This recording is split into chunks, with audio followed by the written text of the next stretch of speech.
देवदर्शनासाठी नकार दिल्याचा राग, मेहुण्याकडून दारूच्या बाटलीने रिक्षा चालकावर जीवघेणा हल्ला, रिक्षा चालक जखमी। देवदर्शनासाठी सोबत नेण्यास नकार दिल्याच्या कारणावरून मेहुण्यानं रिक्षा चालकाला शिवीगाळ करत मारहाण करून दारूच्या फुटलेल्या बाटलीनं डोक्यात वार केल्याची घटना जुना जालना परिसरात घडली। या प्रकरणी कदम जालना पोलीस ठाण्यात गुन्हा दाखल करण्यात आला असून पुढील तपास सुरू आहे। सोमवार दिनांक 13 जुलै 2024 रोजी दुपारी 1 वाजता मिळालेल्या माहितीनुसार नंदू आशुबा लाड राहणार गणपती गल्ली जुना जालना यांनी फिर्याद दिली आहे। ते व्यवसायानं रिक्षा चालक असून कुटुंबासह गणपती गल्ली येथे वास्तव्यास आहेत।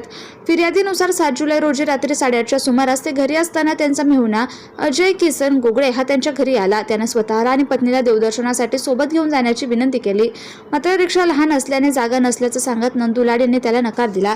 त्याचा राग आल्याने मध्यधुंद अवस्थेतील अजय गोगळे यांनी शिवीगाळ करण्यास सुरुवात केली।